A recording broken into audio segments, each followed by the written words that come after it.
105 FM, Your Lifestyle. Assalamualaikum warahmatullahi wabarakatuh. Selamat pagi menjelang siang ya rekan Rau.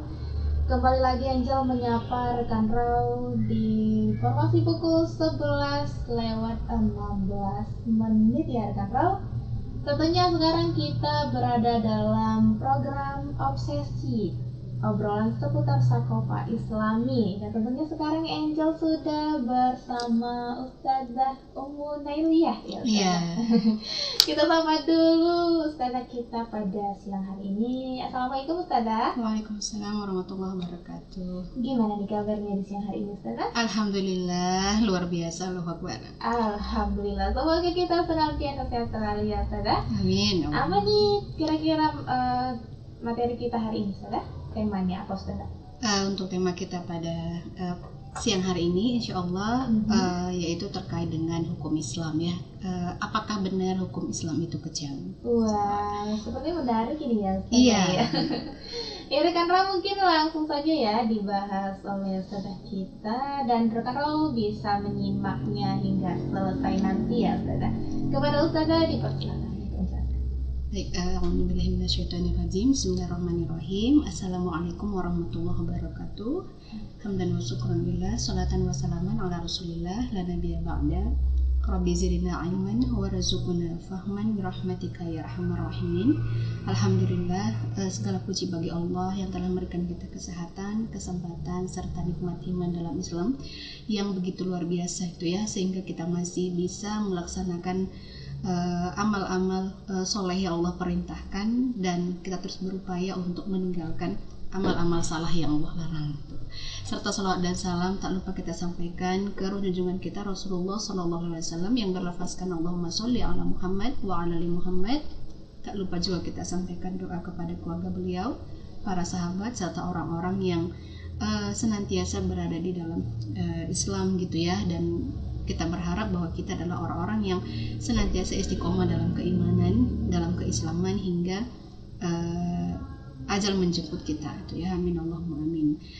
Baik, seperti tadi yang kita bahas di awal gitu ya, Mbak Angel, bahwa tema obsesi kita terkait dengan hukum Islam gitu ya. Kenapa harus mengangkat tema hukum Islam? Karena kita adalah Muslim kan gitu ya, dan rubrik kita juga obrolan seputar Sakopa Islam. Jadi hukum Islam itu adalah bagian dari Sakopa keislaman yang mau tidak mau kita harus ketahui, yang mau tidak mau kita harus pahami, yang sebenarnya mau tidak mau harus kita amalkan gitu. Karena itu adalah konsekuensi dari keimanan kita kepada Allah, kepada Rasulullah, kepada Al-Quran, kepada hari kiamat, untuk menegakkan yang namanya hukum Islam. Nah, tetapi gitu ya, hari ini kalau kita bicara atau membahas terkait dengan hukum Islam, seolah-olah ada sebuah narasi gitu ya yang dihembuskan kepada kita umat Islam bahwa hukum Islam itu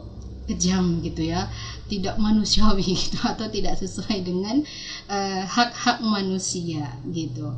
Tapi inilah yang menggelitik kita gitu ya, apakah Allah menurunkan hukum ya, yaitu hukum Islam itu apakah memang kejam gitu ya, atau ternyata memang hukum Islam itu adalah hukum yang memang itulah sepantasnya gitu ya, dengan tentunya kepada mereka pelaku kemaksiatan yang Allah sudah sampaikan dalam Al-Quran hukumnya yang jelas tadi gitu.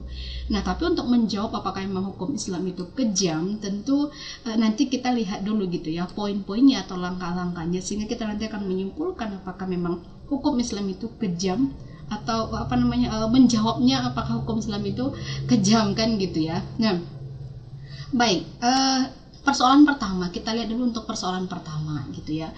Hukuman bagi pezina gitu ya. Dalam Al-Quran, Quran surah An-Nur ayat 2, di situ Allah berfirman, a'udzubillahi minasyaitonirrajim, az-zaniyatu waz-zani fajlidu kulla wahidin minhuma mi'ata jaldah wa la ta'khudukum bihima ra'fatum fi dinillah. Pezina perempuan dan pezina laki-laki deralah masing-masing dari keduanya 100 kali, dan janganlah rasa belas kasihan kepada keduanya mencegah kamu untuk menjalankan agama ataupun hukum Allah. Memang di sini ada kalimat janganlah rasa belas kasihan kepada keduanya, yang akhirnya mencegah kita untuk menjalankan tadi hukum yang Allah perintahkan ya, yaitu ini untuk kasus pertama terkait dengan zina.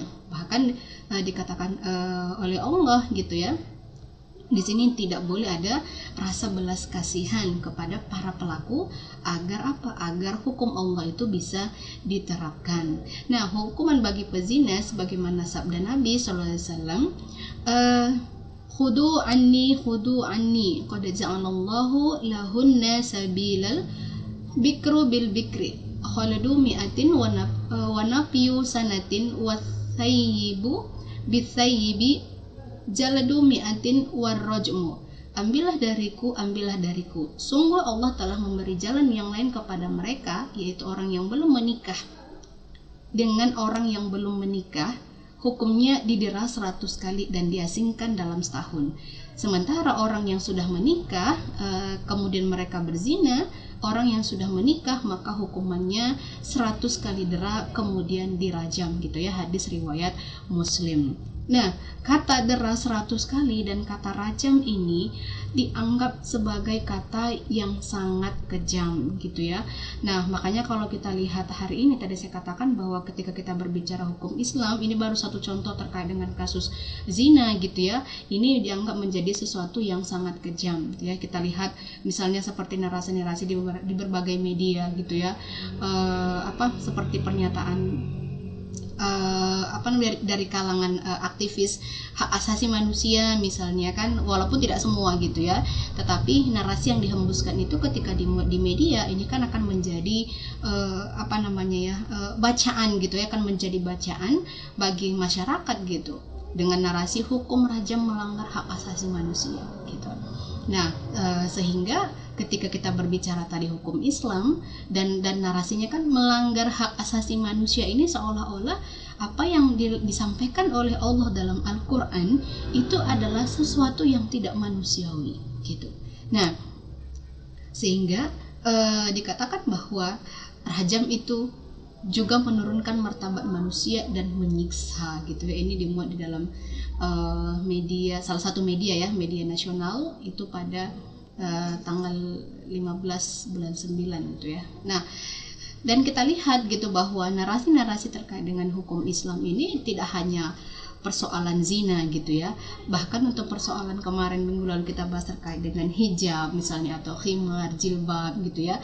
Ketika orang tidak mau memakai hijab atau memakai jilbab atau memakai khimarnya keluar rumah, lalu kita katakan kamu bermaksiat, kamu berdosa, ini akan menjadi sesuatu yang kesannya itu memaksa dia untuk melakukan untuk menutup auratnya gitu, sehingga nanti kalau ada yang orang-orang yang tadi gitu ya membela diri dengan nama hak asasi, itu akan menjadikan kita akhirnya bersalah ketika kita mengajak orang untuk melaksanakan ajaran agamanya gitu. Bukan kita memaksakan, kita hanya mengarahkan gitu ya, bukan kita memaksa begitu. Tapi ketika kita menyampaikan itu, kesannya kita seolah-olah akan memaksa gitu. Nah, maka benarkah hukum rajam, tadi salah satu contoh gitu ya, hukum Islam yang tadi kita katakan rajam itu sangat kejam kan gitu. Nah, atau ternyata justru hukum rajam bagi pezina itu adalah hukum yang sangat layak untuk diberikan. Nah, sebelum hukum rajam itu diberlakukan, artinya sebelum kita mengatakan itu sebelum tadi ada narasi yang mengatakan itu kejam kan gitu ya. Dan untuk memahami hukum Islam itu seperti apa gitu, maka dalam Islam sebelum hukum jilid atau rajam itu diberlakukan kepada pezina, maka paling tidak harus ada 9 lapis dari hukum syariat yang lain harus ditegakkan terlebih dahulu. Apa saja kan gitu. Jadi kita tidak ujuk-ujuk misalnya mengatakan tegakkan hukum rajam misalnya bagi pezina, sementara yang 9 lapis ini itu belum diketahui ataupun belum dipahami oleh lapisan masyarakat gitu ya. Karena di dalam penerapan hukum Islam itu sendiri, ketakwaan itu harus ditopang oleh ketakwaan individu masing-masing dari kaum muslimin, kemudian juga harus ada kontrol dari masyarakat gitu ya, atau penjagaan dari masyarakat terkait dengan pelaksanaan hukum-hukum syariat. Kemudian selanjutnya juga harus ada penerapan gitu ya yang sempurna ataupun yang totalitas dari negara gitu ya, sebagai hukum yang berlaku di tengah-tengah masyarakat. Jadi kalau hanya satu orang yang paham bahwa hukum syariat Islam itu tidak kejam kan gitu ya, maka ini memang sesuatu yang sulit untuk diterapkan gitu. Nah, atau hanya satu kampung yang merasa hukum Islam itu tidak kejam misalnya, atau hukum Islam itu bagus untuk diterapkan. Tapi memang yang namanya umat Islam harus satu pemahaman gitu ya, bahwa hukum Islam itu bukan hukum yang kejam, dan ini memang harus diambil gitu ya, atau dipahami oleh setiap muslim yang namanya dia bersahadat, yang namanya dia beriman gitu ya, bahwa hukum Islam itu adalah hukum yang tepat bagi manusia. Nah, tapi hari ini tadi saya katakan bahwa karena kita hidupnya bukan gitu ya di dalam bingkai naungan Islam gitu ya, tapi di dalam bergelut di dalam naungan yang namanya sekulerisme, sehingga yang namanya hukum Islam itu penilaiannya menjadi subjektif gitu ya, tergantung kepada orangnya. Kalau dirasanya hukum itu menguntungkan sama dia, maka mungkin dia akan mengatakan bahwa hukum Islam itu bagus gitu. Tapi kalau misalnya dia merasa nggak ada keuntungan di dalam melaksanakan hukum Islam itu, maka bisa jadi tadi dia mengatakan kalau hukum Islam itu adalah suatu yang kejam. Apalagi kalau misalnya sampai mengebiri kepentingannya, maka dia akan mengatakan nggak perlu hukum Islam itu ditegakkan kan gitu ya, itu terlalu kejam gitu ya, nggak manusiawi dan nggak cocok gitu untuk zaman sekarang gitu. Seolah-olah dia ingin mengatakan bahwa hukum Islam itu adalah hukum yang ketinggalan zaman begitu ya kan. Padahal yang namanya kemaksiatan itu nggak ada ketinggalan zamannya kan gitu ya. Orang berzina itu dari zaman mana-manapun kan gitu ya, sampai hari ini itu berzina nggak ketinggalan zaman gitu. Nah, makanya Allah pun menurunkan hukuman itu yang tidak ketinggalan zaman. Nah, tapi karena tadi dengan dalih tadi kemodernan atau modernitas gitu ya, dengan dalih hak asasi gitu, seolah-olah hukum yang membuat jera manusia untuk melakukan kesalahan ataupun kemaksiatan itu dianggap sebagai hukum yang tadi hukum yang tidak modern gitu ya, atau tidak maju seperti itu. Nah, maka tadi saya katakan ada 9 lapis gitu yang harus dipahami oleh umat Islam agar bisa untuk menjawab nanti apakah memang hukum Islam itu kejam kan gitu ya. Yang pertama tadi saya katakan adalah membangun keimanan bagi setiap muslim ya, atau seseorang gitu. Keimanan itu merupakan lapis yang terdalam kan gitu ya. Bagi orang yang meyakini ancaman hukum akhirat, tentu dia sangat takut untuk melakukan kemaksiatan yang besar, termasuk tadi salah satu contohnya adalah berzina kan gitu ya, kemudian mencuri kan gitu ya, kemudian banyak kan gitu ya dosa-dosa, membunuh yang bukan yang tidak halal darahnya gitu ya, sesuai dengan hukum Allah gitu. Maka ini adalah suatu perbuatan yang menjadi dosa-dosa besar, murtad misalnya kan gitu ya. Nah, ini menjadi dosa-dosa besar yang tentu kalau dia beriman dia takut untuk melakukannya gitu. Nah, ini kan bahasa keimanan gitu ya, ini bahasa keimanan gitu. Nah, keimanan inilah yang akan menjadi pengendali utama dan pertama dari seorang muslim. Kalau keimanannya memang tertancap kuat gitu ya, atau mentajasad gitu ya pada dirinya, maka tentu dia akan takut melakukan, jangankan dosa-dosa besar gitu ya Mbak, dosa-dosa kecil sekalipun dia tentu takut untuk melakukannya gitu ya kan. Nah, sebagaimana dalam salah satu hadis riwayat Bukhari gitu ya, Rasulullah pernah bersabda, kami berangkat pergi sehingga sampai di suatu tempat semisal tungku perapian. Bagian atasnya sempit sedangkan bagian bawahnya luas. Dari situ terdengar suara gaduh dan ribut-ribut. Kami menengoknya, ternyata di situ banyak laki-laki dan perempuan telanjang. Jika mereka dijerat api yang ada di bawahnya, mereka melolong oleh panasnya yang dahsyat. Aku bertanya, wahai Jibril, siapakah mereka? Jibril menjawab, mereka adalah para pezina perempuan dan laki-laki. Itulah azab bagi mereka sampai tibanya hari kiamat gitu.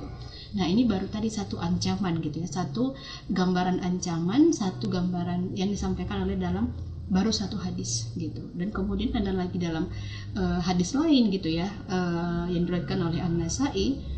Kemudian keduanya membawaku, ternyata ada kaum yang tubuh mereka sangat besar, bau tubuhnya sangat busuk, paling buruk dipandang, dan bau mereka seperti bau tempat pembuangan kotoran. Aku tanyakan siapakah mereka? Keduanya menjawab, mereka adalah pezina laki-laki dan pezina perempuan gitu.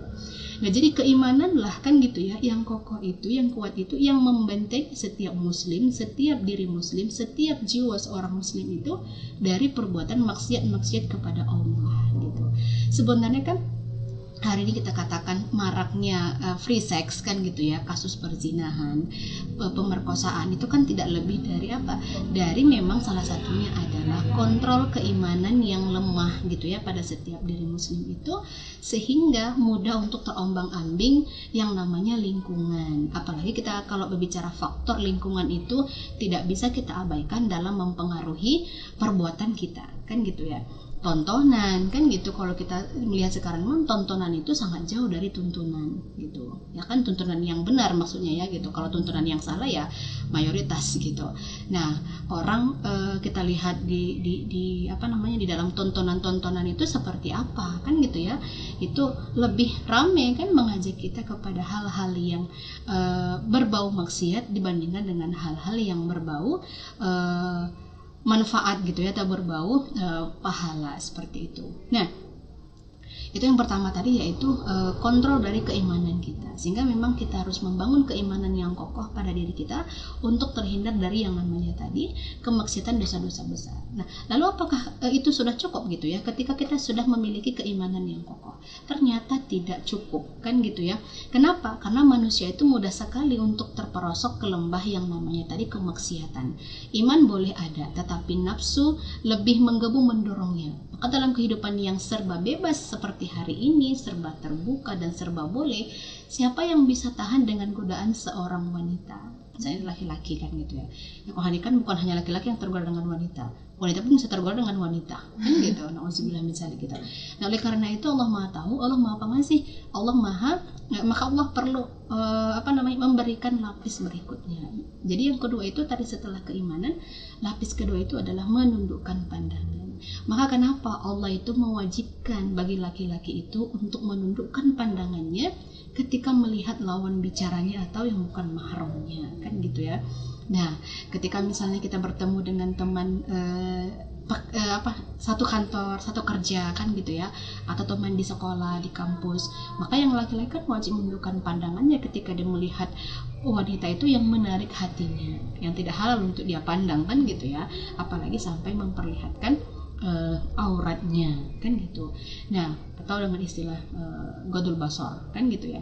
Karena pandangan mata seorang kepada lawan jenis itu ibarat kan panah syaitan gitu ya, kata Nabi, yang bisa menggoyahkan keimanan seseorang gitu.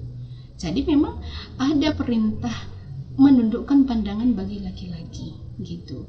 Nah, jadi kalau misalnya nih kita keluar rumah dengan pakaian yang tidak sempurna kan gitu ya, atau misalnya tersingkap ketika ada angin berhembus, misalnya kerudung kita tersingkap kelihatan leher, maka di situ yang diwajibkan menundukkan pandangan itu adalah laki-laki gitu.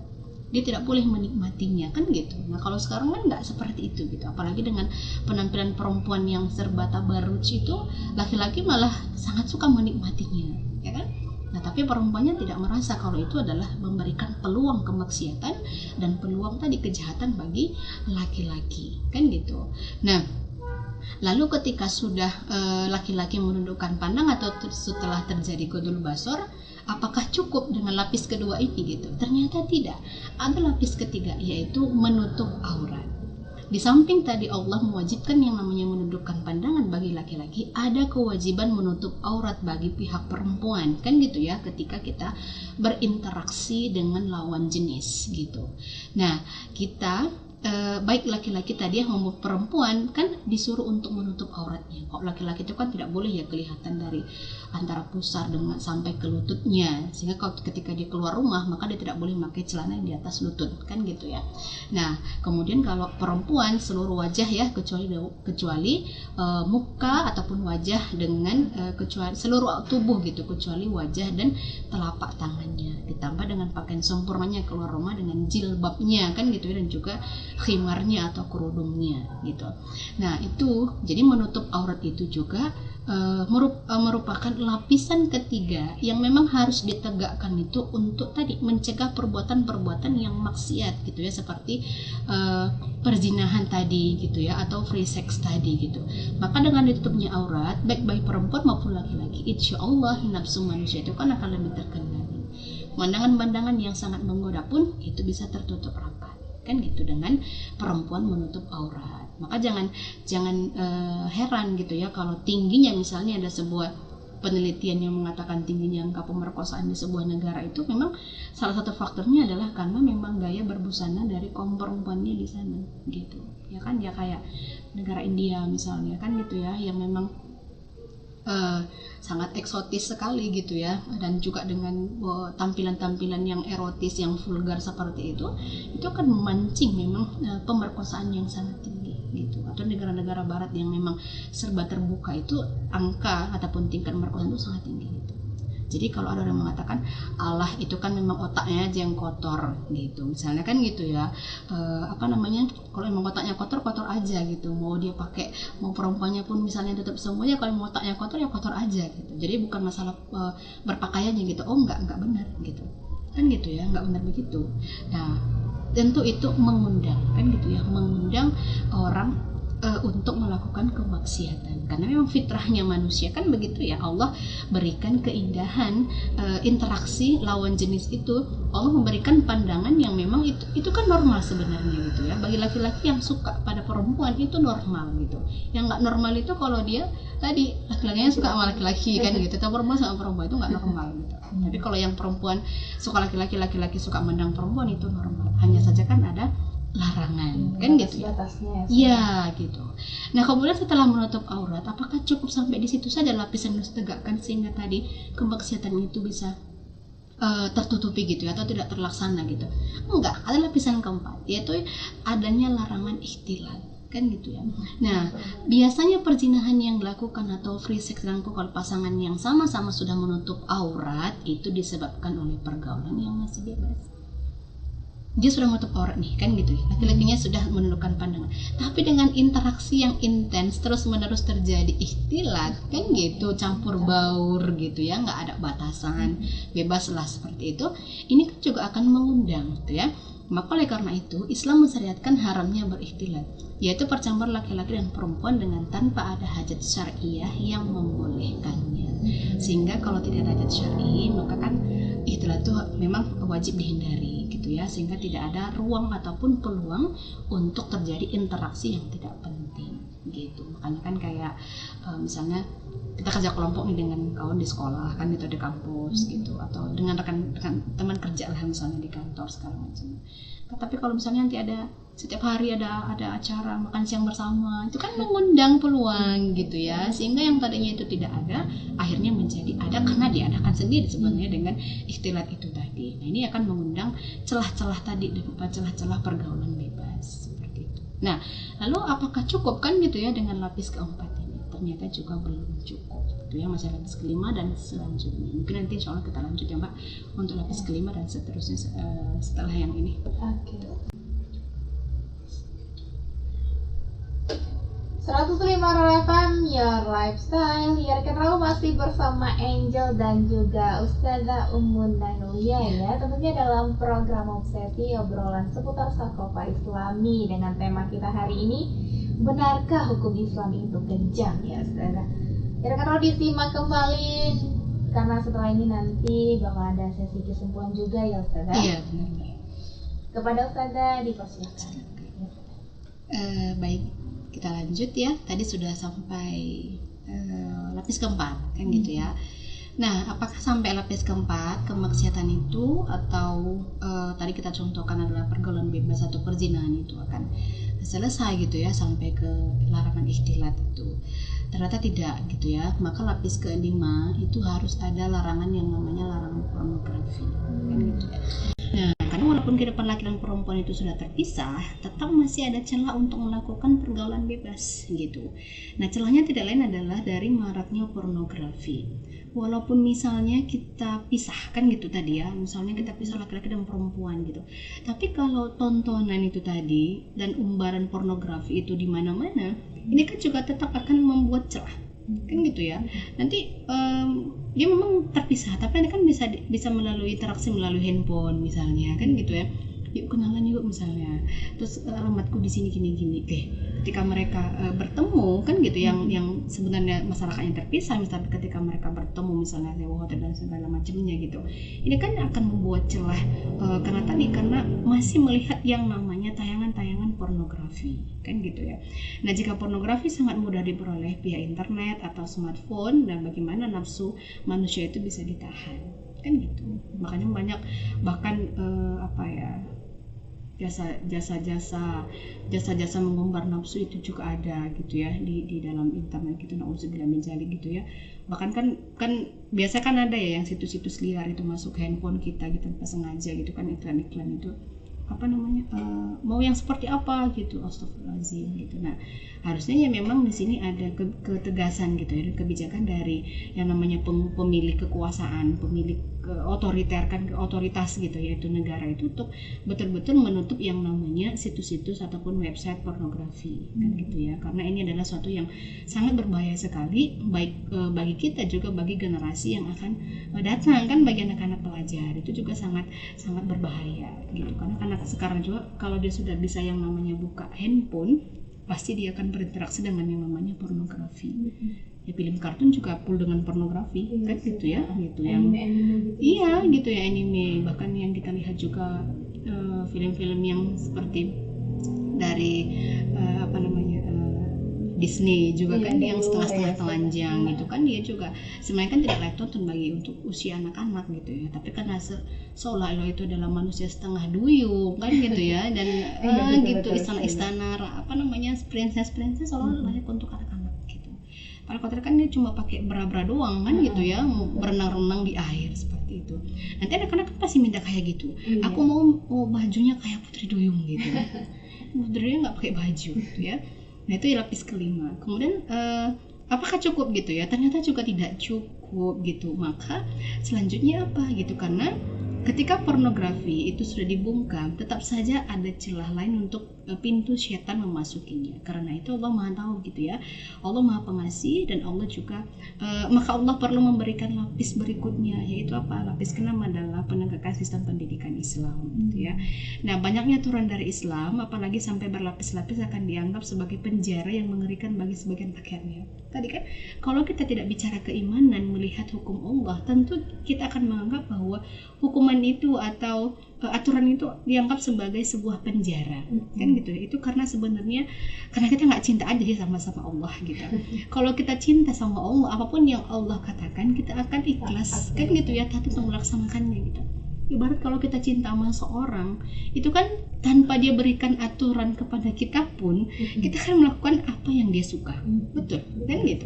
Nah, ini kan Allah gitu ya. Kalau kita nggak cinta emang sama Allah, apapun yang Allah aturkan kepada kita itu kesannya kan seperti penjara. Terasa berat ya, banget gitu ya. Sehingga rasanya pengen mencari celah-celah mana lagi nih kan gitu, untuk lepas dari aturan-aturan Allah gitu. Nah, maka boleh saja mereka takut dengan aturan gitu ya yang ditetapkan, misalnya nih kan gitu ya, tadi sudah ditetap pornografi sudah ditutup gitu. Tapi bisa saja kan gitu ya, sebagian dari manusia itu takutnya hanya karena itu adalah hukuman dari manusia. Misalnya siapa yang maksa pornografi didenda misalnya kan gitu ya. Mungkin takut gitu ya. Nah, tetapi jika mereka melihat ada peluang, tetap saja mereka akan nekat kan gitu ya, melakukan free sex itu dengan sembunyi-sembunyi. Namanya manusia ya. Apalagi kalau sudah tadi dibisikkan oleh setan, dari mana celahnya pun sekecil-kecil celah itu kan dibuka selebar-lebarnya oleh setan. Nah, apa penyebabnya? Tidak lain karena tidak adanya kesadaran yang benar terhadap aturan Islam itu sendiri gitu ya.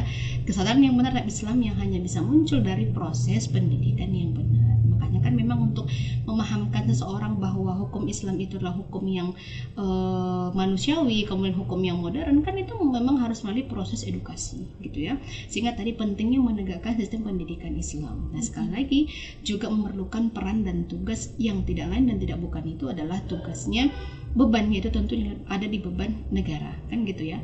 Nah, sehingga sistem pendidikan Islam itu harus ditegakkan, dan kalau bisa kan gitu ya, itu harus betul-betul berkualitas dan tanpa biaya, tanpa upah kan gitu ya.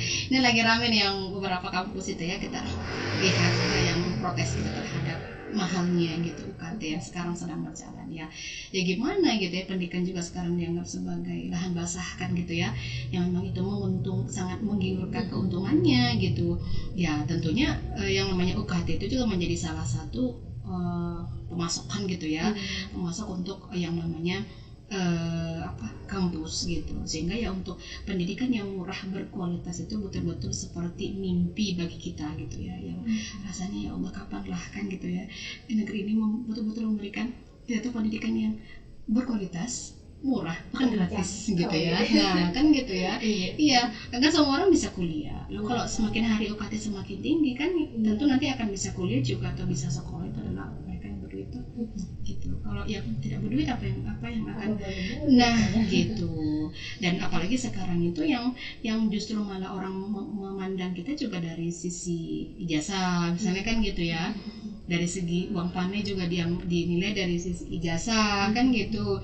Apa sih anaknya sarjana bukan gitu, tapi kok mahal ya misalnya gitu. Tapi kalau sudah sarjana kan seolah-olah itu juga menentukan kan gitu ya mahalnya panai yang bisa dinaikkan oleh calon gitu ya, calon pengantin gitu.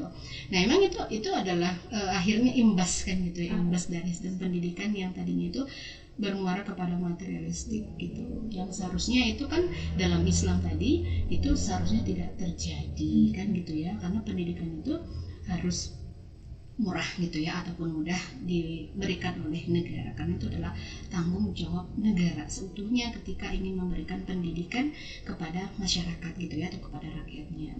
Nah apakah dengan menerapkan pendidikan Islam itu juga sudah cukup? Ternyata tidak. Lapis yang ketujuh itu adalah kemudahan akses untuk menikah kan gitu ya.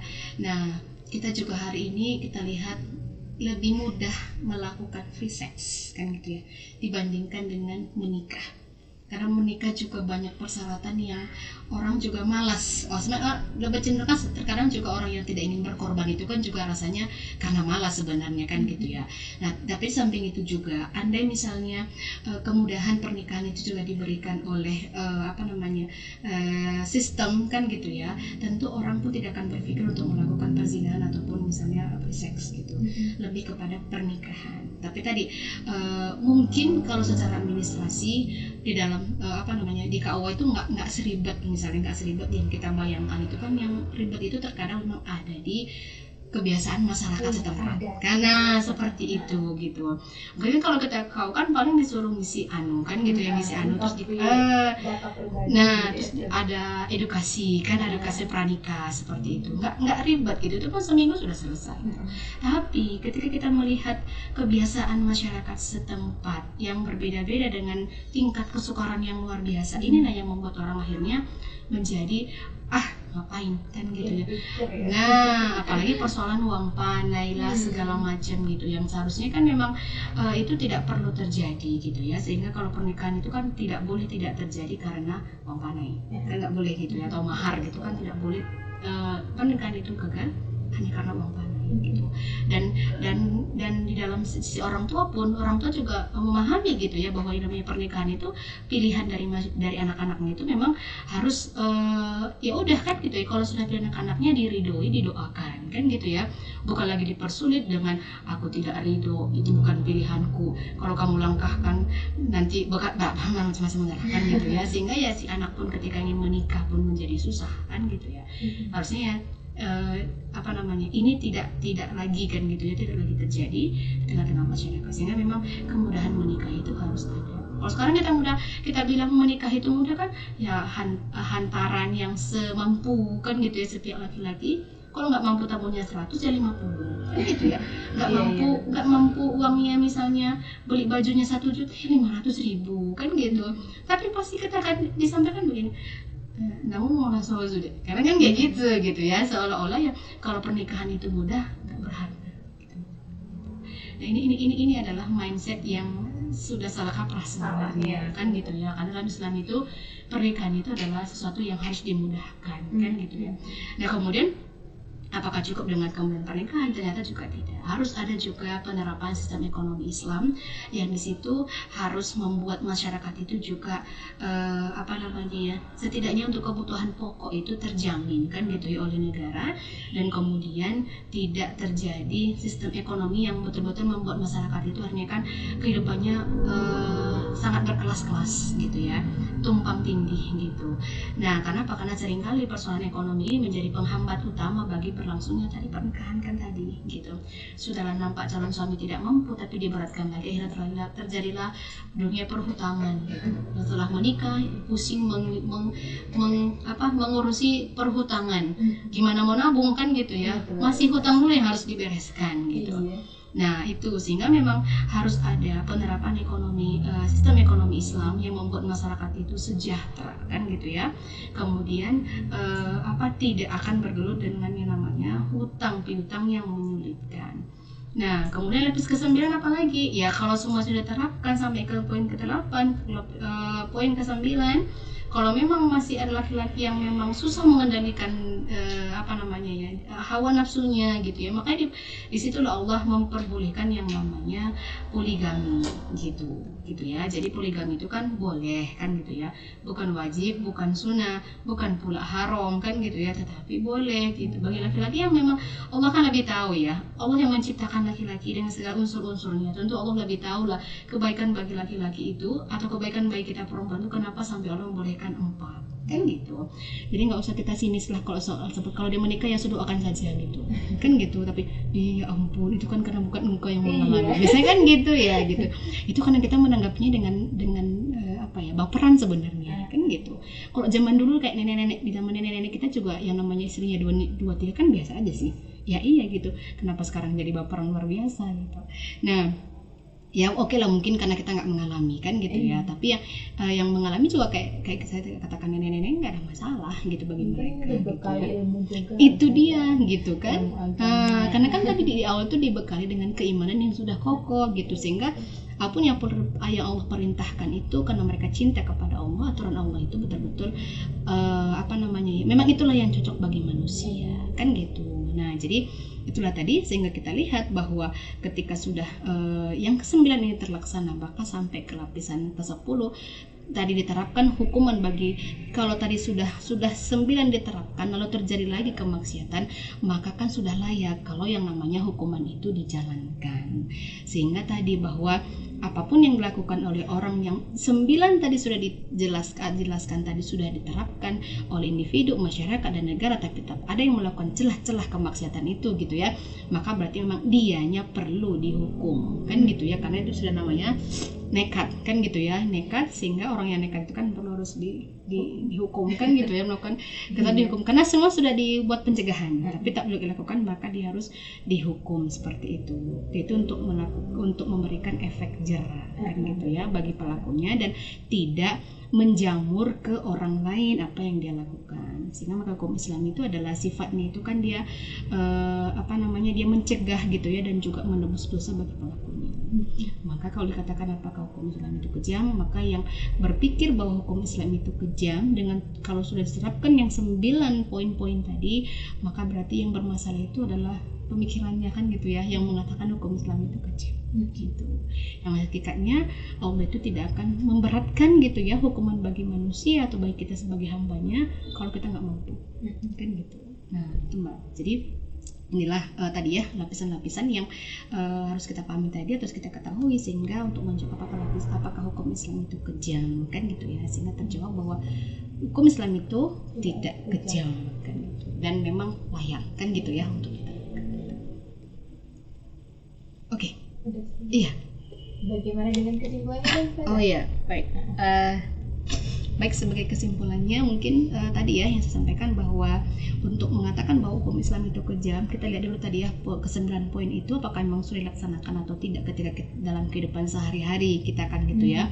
Nah kemudian kalau sudah terlaksana tetapi tetap ada saja melakukan kemaksiatan, maka memang betul perlulah kan gitu ya pelaksanaan hukum Islam itu tadi sebagai pencegahan untuk tidak lagi berlangsungnya kemaksiatan-kemaksiatan yang lain, dan juga memberikan efek jerah bagi pelakunya gitu, sehingga yang lain juga bisa menyaksikan bahwa kalau aku melaksanakan ini ternyata hukumnya seperti ini kan gitu ya. Oh iya, nah makanya tadi saya katakan bahwa hukum Islam itu yang pada intinya kita jawab itu tidak kejam, tetapi adalah hukuman yang layak bagi manusia kalau memang dia masih melakukan kemaksiatan yang sudah dibuat pencegahannya yang berlapis-lapis. Ya. Gak ada closing statementnya nih Ustazah? Closing statementnya apa ya? Mungkin ya itu tadi kesimpulannya gitu ya. Sehingga juga kalau saya gitu closing statementnya itu bagi kita gitu ya, bagi umat Islam sudah sewajarnya gitu ya, ataupun memang sudah seyogyanya itu melihat bahwa yang namanya hukum Islam itu adalah konsekuensi keimanan yang mau tidak mau harus kita terimakan gitu ya, yang mau tidak mau harus kita ambil dan harus kita amalkan, karena itu adalah bagian dari perintah Allah dan bagian dari keimanan kita sebagai seorang muslim. Oke.